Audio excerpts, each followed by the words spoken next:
If you're struggling with hip thrust in your transition and in your downswing, again, you're not alone. Many guys on tour too are trying to work on this exact point, but it's so important. A couple ways to think about it. As we turn our right hip, it typically comes a little bit behind us. I often try to imagine it's now up against a wall. So then in transition, maybe keep your right hip there and feel like your left hip is then joining the wall as well. That's going to create the room that we need to continue to turn through the ball. Option number 2, which is a bit more dynamic, a bit more powerful. Once I'm at the top of my backswing, I can feel like I'm really pushing my left toes into the end of my shoes, and that kind of ground reaction force I'm getting from that.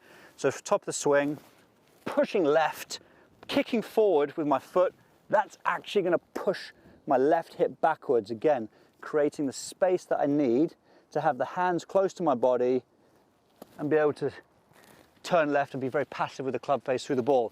As soon as I'm thrusting, my hands are now jammed up. If I'm trying to hit the back of the ball, I'm super jammed up.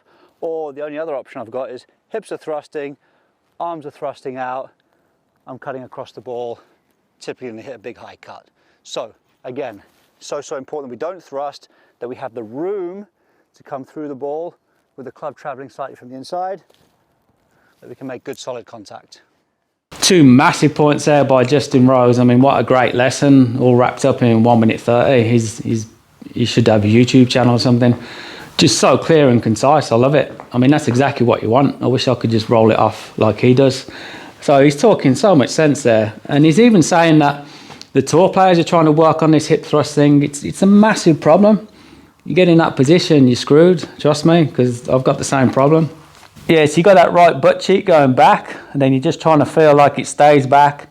And then as you come down, don't fire the hips. This is why you're getting in trouble. This is why you're thrusting. And if you're a better player, it's 100% why you're struggling to keep these hips back, right? So when you get to the top, everyone's trying to, fire these hips open, but it throws the hips forwards. That's why you're thrusting, right? What you want to do, just take a leaf out of Pete Cowan's book, is get that feeling of driving the hands, arms and club down from the top.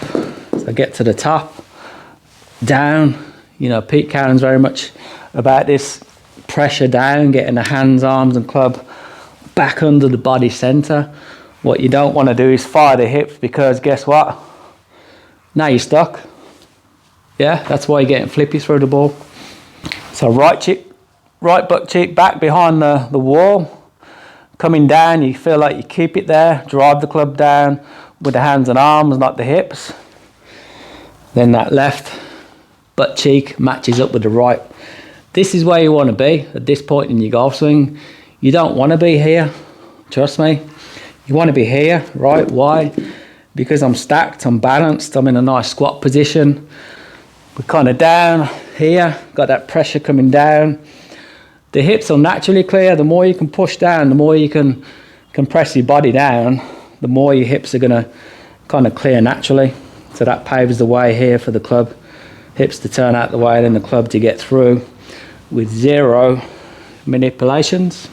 Let's try and do it then.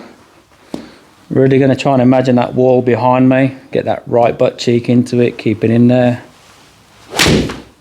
Ripped. Love that one. But here's another one that I like to feel myself, and it's the second point Rose talks about, which was the digging the left foot, the toes into the ground. So when you look back at the best ball strikers, I grew up in the 80s, I was watching like Seve, Faldo, those types of players, Nicholas, Palmer. They were doing something funky with the left knee, weren't they? Remember, yeah? And the left foot. Okay, so you'd see a lot of them. You don't really see it so much these days, but you would see a hell of a lot of them where the left heel would be coming off the floor like so, and then the left knee kind of shooting forward towards the golf ball. It was very much this kind of move, wasn't it? Yeah, right. And that's kind of exactly what Rose is talking about, where your toes are digging in, because when that heel's coming up, you can't help but dig in your toes. Okay, so I can really feel I'm pushing in on my toes there. And he's right what he's saying, that ground reaction force then as you drive the club down. If you do it Pete Cowan style, okay, don't fire the hips. So if you drive the hands, arms and club down, that ground reaction force then is going to push backwards and clear this hip out of the way for you. And that's really what has been working really, really well for me over the past few months. And it helps me stay centered over the ball because I'm kind of more focused on my left side when I swing. I don't even try and get over here to the right side because I just don't think it's a good thing for anybody to do. So I'm kind of more focused on really pivoting around my left side, my left foot, left knee, left hip, left shoulder. Everything's kind of focused here. Also, because of the angle the shoulders and hips turn at, slight incline, your left side shrinks. It gets closer to the floor. This is helping with the lowering, the compressing yourself into the ground that I've been talking about in previous videos. So if I focus on kind of getting pushing into that, my left toes and getting my left knee towards the golf ball, can you see how I kind of compress myself better? And my right butt cheek naturally goes back then, yeah, so it's in a great position. Okay, and then from there, drive down, and then I'm in a lovely squat position. Exaggerated, I'll never get it here, but I'll keep trying to get in that feeling. But from there, I'm really kind of stacked over the golf ball. I know I've got so much pressure going down into the floor, it's helping me twist a lot better, and that's important. The hips are back, the tailbone is back, so this can all work properly, which is what you want. So let's exaggerate that, get to the top, drop that left knee. That's the feeling I get. I feel like I'm just dropping that left side. When I do it, it feels like it's the best compressed shot ever. That felt mint. So compressing the ball, it's not just about coming in with the shaft leaning forwards, right? Because you could compress the ball, you could be standing very tall, which is not a great thing to do, come in with the shaft leaning forwards and hardly really get any compression on the ball, you know, hardly any pressure on the ball. So the more pressure you can get on the ball, the more control you got over the ball, the further you hit it.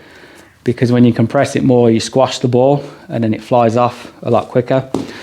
So we get double compression, not just from leaning the shaft, but we get a double amount of compression, torpedo compression, by actually compressing our body into the floor like this, being able to come down and stay stacked rather than falling back or forwards, and being able to then apply pressure down onto the top of the shaft. So you're kind of helping this shaft stay what I call loaded, back loaded, which you can exaggerate here with the G-force. What we don't want is the shaft to be unloading too soon, which is what would happen if you rose up. So we can get proper torpedo compression by feeling that second point Rose talks about, pushing those toes in. And as I mentioned about the players back in the day, they all did that kind of left knee thing. It's the same concept. So go to the range, set up to the ball, get that feeling of really pivoting around your left side, your left knee, left foot, going down, fall to the floor. Bullets, trust me, it works. Any comments, drop them in the description, but get yourself down the range, try that out, pick up the G-force. You need one in your bag, driver 7, wedge, putter. It's the tool you need to get better at everything. It's like your own coach. It's going to help you with your swing path if you're coming over the top or too far on the inside, which you better players tend to do too much. You're not going to hit it straight, so you have to swing it on plane to hit the ball straight. If you're off plane, you're going to hit it 50, 60 yards off to the right. So it's really going to help you to swing path, you know, especially watching the videos that I've done in the training vault, so go and check them all out. But it really helps with the rhythm, tempo, and the timing of your swing. The timing element of your swing is probably one of the most important parts. A lot of moving parts going on, but if you can sync them all up together, which the G-force does a great job of, then your ball striking is going to go to the next level, especially if you can incorporate what Rose was just talking about. So get down the range, work on that, get yourself a G-force. Thanks for watching.